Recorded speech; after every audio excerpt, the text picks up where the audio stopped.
The crystal stem of my glass trembled as I lifted it, though not from age. I was 65, yes, but steady enough to hold a company together for 4 decades. Tonight the tremor came from something else. A cocktail of relief and anticipation. 42 years of sweat, mistakes, small victories stitched into a fortune. And with one signature that morning, I had exchanged it all for freedom. $43 million. The restaurant's terrace glowed with warm lantern light. Beyond the railing, Manhattan pulsed, streets like arteries, taxis flashing like blood cells, the skyline vibrating with endless ambition. I should have felt untouchable, a man who had outrun time. Instead, I felt exposed, like a bird that had finally left its cage only to notice the hawks circling overhead. "Dad, you look different," Simon said, sliding into the chair across from me. His words came with a smile, but the kind that doesn't reach the eyes. He was 34 now, sharp suit, hair slicked into submission, but still pacing energy in his veins. The restless boy who had never learned to wait for dessert before sneaking a bite. His wife, Ida, settled beside him with calculated elegance. Green eyes like polished glass. She carried her composure the way some women carry jewelry, displayed, deliberate, weaponized. I raised my glass. "Different? Try lighter. I sold Hickson Tech today." The words hung over the table like smoke. For me, they were liberation. For Simon, they were a verdict. His hand stalled midway to the breadbasket. You actually went through with it?" "I did," I said. 43 million. Enough for 3 lifetimes. I wanted it to sound triumphant, but a small ache pushed through. The ache of knowing my son hadn't been part of the building, only the waiting. Ida's lips parted in a smile too precise. "That's incredible news, Irving. A new chapter for you. Travel, yes." Her voice was honey poured over steel. "Yes," I replied, holding her gaze. "Japan in the spring. The cherry blossoms. Your mother and I always talked about it."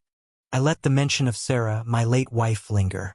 For a heartbeat, Simon's expression softened, then tightened again into something unreadable. Around us, couples leaned close over candlelit tables, laughter breaking like bubbles in champagne. A quartet near the bar played a slow jazz number, saxophone notes brushing against the night air. It should have been perfect. Yet something unsettled me, small, almost invisible. The way Simon's knee bounced under the table.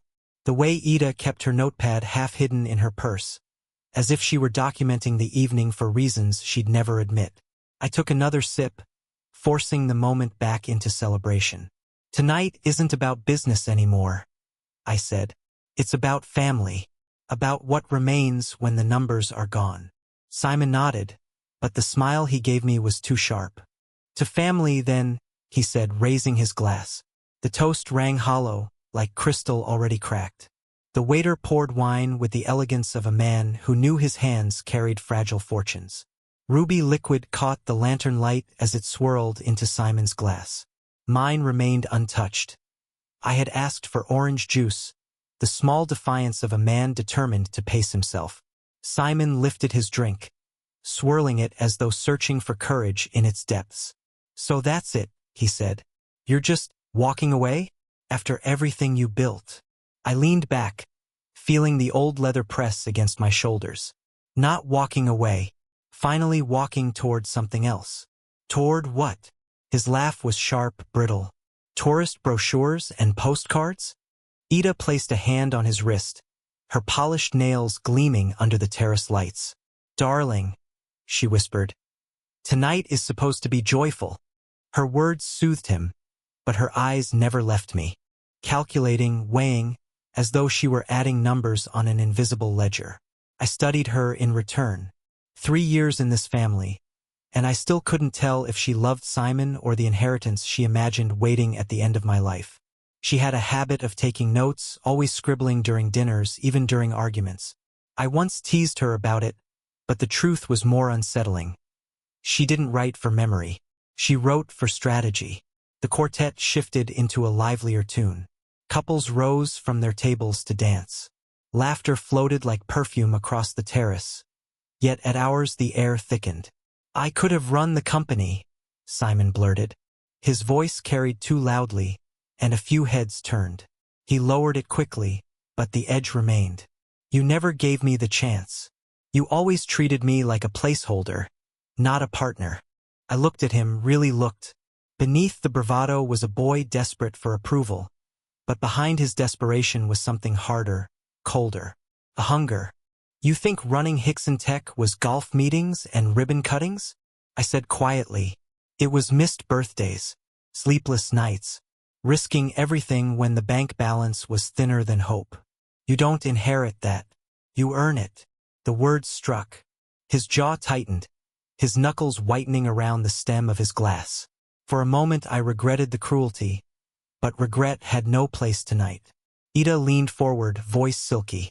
Irving, forgive me, but isn't family legacy more than profit and loss? Wouldn't Sarah have wanted Simon to carry it forward? She invoked my wife's name with precision, like a dagger cloaked in velvet. Something flickered in Simon's eyes then. Shame, maybe, or defiance. Hard to tell. He tipped his glass back, draining it in one swallow. You'll see, he muttered almost to himself. The moment slid past, disguised by the waiter's arrival with steaming plates of risotto. Yet unease had already crept in, subtle as a draft under a locked door. My orange juice glistened in the candlelight, untouched, waiting. I told myself the tension was nothing more than family friction, the natural ache of transition. But as Simon's smile returned, brittle and too bright, I felt it. The first fracture in the evening, hairline thin, but deep enough to shatter everything if pressed. The terrace lights flickered as the wind carried a cool draft off Central Park. I rubbed my thumb across the condensation on my untouched glass of orange juice, the ice cubes clinking softly like a clock counting down. Across the table, Simon laughed too loudly at something Ida whispered, though his laughter had the rhythm of a man keeping time with a storm inside. I tried to steady myself by watching the dancers. Couples moved in elegant circles, shadows and sequins catching the glow of the lanterns. For a fleeting second, I let myself believe this night might still end as a memory worth treasuring. My company gone, my burdens lifted, my son and I, perhaps we could start again. Perhaps. A figure in a dark suit broke that fragile illusion. He wasn't a waiter. His posture was too alert, his eyes scanning the terrace like a man reading a code no one else could see. He paused by my chair, leaning slightly as though adjusting the placement of cutlery. His voice was quiet enough to seem accidental, but the words hit me like a blade. Sir, he murmured, I saw your son put something in your drink. The world didn't just tilt, it collapsed. My hand froze halfway to the glass. My breath snagged in my throat. What? The man's face remained calm, professional. He slipped a small vial over the rim. When you were watching the dancers. His gaze flicked toward Simon, who was now straightening his cufflinks, oblivious. Do not drink it, please. Time thickened. I forced myself to nod, the gesture small, controlled. The man moved away as discreetly as he'd come, blending back into the perimeter like smoke. Inside me, two voices battled. One screamed in denial. My son would never. He couldn't. The other whispered truths I'd ignored for years. His resentment, his debts, his hunger for an inheritance he hadn't earned. Ida's green eyes always calculating. The notepad, the forced smiles. I looked at the orange juice again. Harmless, golden, flecked with melting ice. How many glasses had I lifted in this boy's presence over the years? Birthday toasts, Christmas dinners, late nights at the office when Sarah was alive and Simon was still a child. I trusted those moments. Trusted him. A laugh escaped my lips, brittle as glass. Ida glanced up, her brow arching. Something funny, Irving? Just remembering. I managed. My throat was desert dry. They rose to dance again, Simon tugging her toward the music. I watched them move across the terrace, the picture of youthful elegance, and all I could think was, that hand on her waist is the same hand that tried to kill me. I had choices now. Confront him here, tear the night apart with accusations, drag the family name into scandal. Or wait, gather proof. Play the same long game that had built my company brick by brick. My hand slipped into my jacket pocket, brushing the pill bottle I carried for my heart condition. For the first time in my life, it wasn't medicine I needed, it was a container. The orange juice sat between us, patient as a predator. The evening had turned and nothing. Not the food, not the music, not the shimmering city below, could return it to celebration. I wasn't a father anymore. I was prey, and my son was the hunter. The music swelled as Simon twirled Ida across the terrace, their shadows sliding against the floor like dancers from another world. I sat perfectly still, every muscle locked in a mask of calm. Inside, my chest hammered as if my own body was trying to warn me. You are not safe. The orange juice glistened in the candlelight, its innocence unbearable. I touched the stem, lifted it halfway, then paused. To anyone watching, I was savoring the moment. In truth, I was buying time. My fingers found the pill bottle in my pocket, the one I carried for my heart. Small, plastic, watertight. I twisted the cap open under the table, the sound muffled by the saxophone's mournful wail. A glance at Simon confirmed he was still lost in the dance. Good. With the precision of a surgeon, I tipped the glass and let the juice trickle into the bottle. My hand shook only once, when the scent of citrus rose sharply, and I remembered Sarah's hands squeezing oranges in our kitchen on Sunday mornings. Back when family meant safety. Back when a father could trust his son with a glass of juice. The bottle filled. I capped it quickly, slipped it back into my jacket. Now the drink was half empty. Suspicious. I needed to erase it. The plant beside my table solved that problem. A thick, leafy thing meant to frame the terrace in natural elegance. I leaned casually, as though admiring it, and emptied the rest into the soil. The earth drank deeply. I wondered what would die first, the plant or the illusion that my son loved me. Beautiful song, wasn't it? Ida's voice pulled me back as she returned to the table. Simon followed, cheeks flushed from the dance. He glanced at my glass instantly. Where's your juice, Dad? His tone was casual, but I heard the slip underneath. Anticipation. Finished it, I said, smiling. Watching you two dance makes a man thirsty. For a heartbeat, his mask cracked. A flicker of unease, quickly hidden behind a grin. Glad you enjoyed it. The waiter arrived with dessert menus, oblivious to the storm boiling beneath our tablecloth. Ida ordered tiramisu, her tone overly bright, as if she too sensed something fragile at risk of snapping. I excused myself before the desserts arrived. Long day. I'll head home early. Already? Simon leaned forward, his voice tinged with panic. But Dad, we were just getting started. Rain check. I placed money on the table. Too much, a gesture meant to disguise escape as generosity. Then I leaned forward, kissed Ida's cheek, embraced Simon. His body was warm, solid, familiar. The son I had carried on my shoulders at the beach. The son who had slipped cyanide into my drink. I love you both, I said.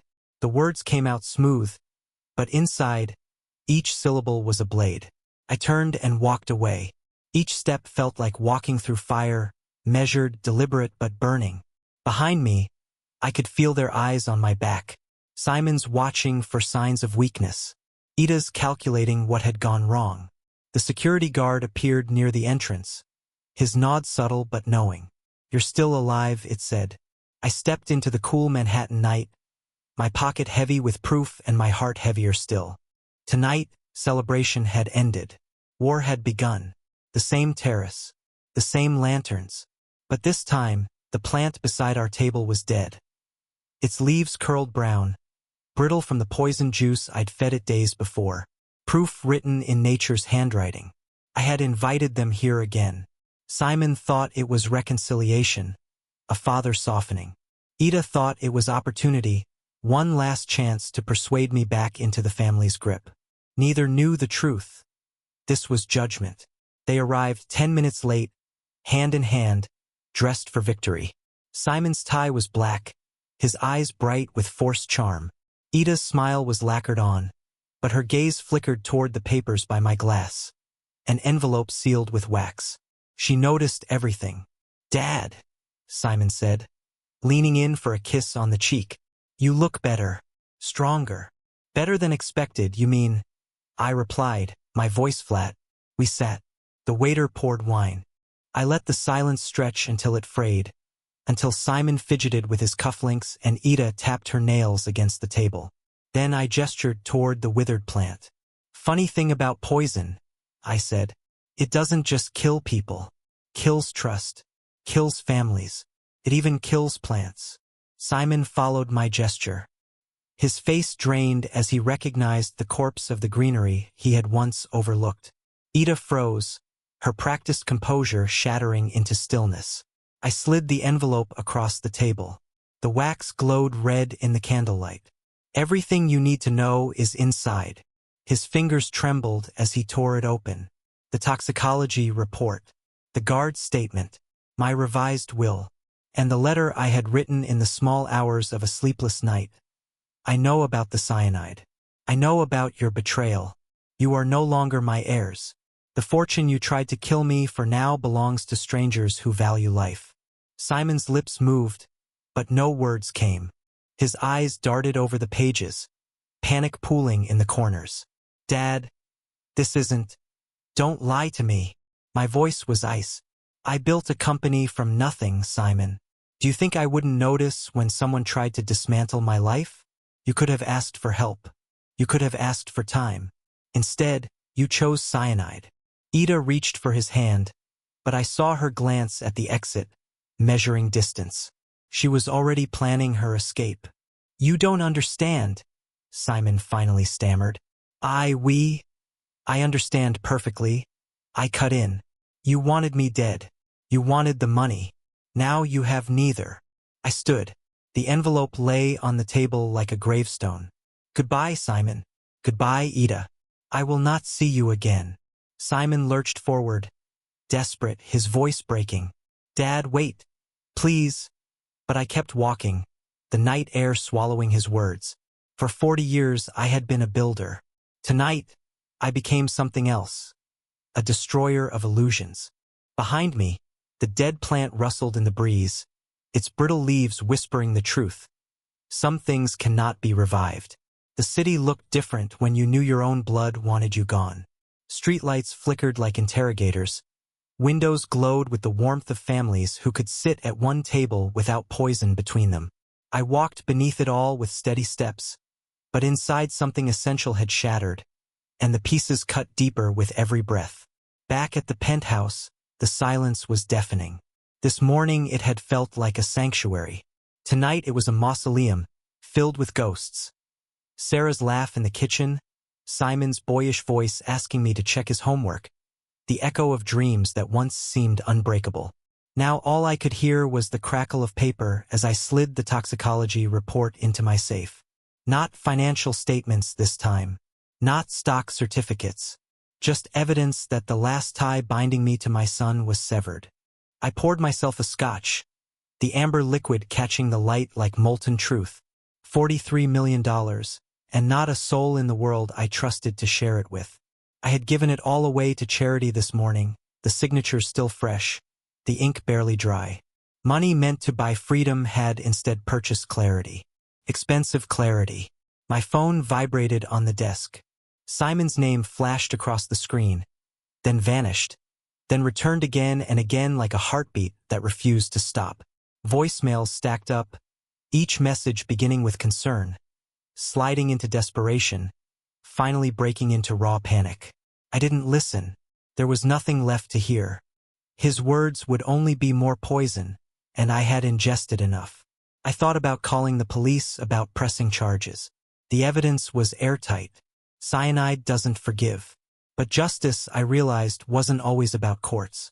Sometimes justice is silence. Sometimes it's leaving your betrayers with nothing but their own reflection. Simon and Ida would wake tomorrow with their schemes in ruins. Their future collapsed into ash. They had killed their inheritance with their own hands. That was punishment enough. I carried the glass to the window. Manhattan glittered like a jewel box beneath me. indifferent to the tragedies playing out in its towers. I raised the scotch in a private toast. Not to money, not to family, not to survival. To truth. The kind you don't want but can't escape. When I drank, it burned hotter than usual, and I welcomed the fire. It reminded me I was alive, even if living now meant solitude. Freedom had never been so heavy. Behind me, the grandfather clock struck midnight. Each chime was a nail in the coffin of the life I'd known. I stood in the window's reflection, and for the first time I didn't see a father, or a builder, or even a victim. I saw a man remade by betrayal. Blood may bind, but trust is what breathes life into it. Without trust, blood is just fluid. Without trust, even a son is a stranger. I turned from the glass, the city's glow still painting my shoulders, and whispered into the empty room. Blood was never thicker than cyanide.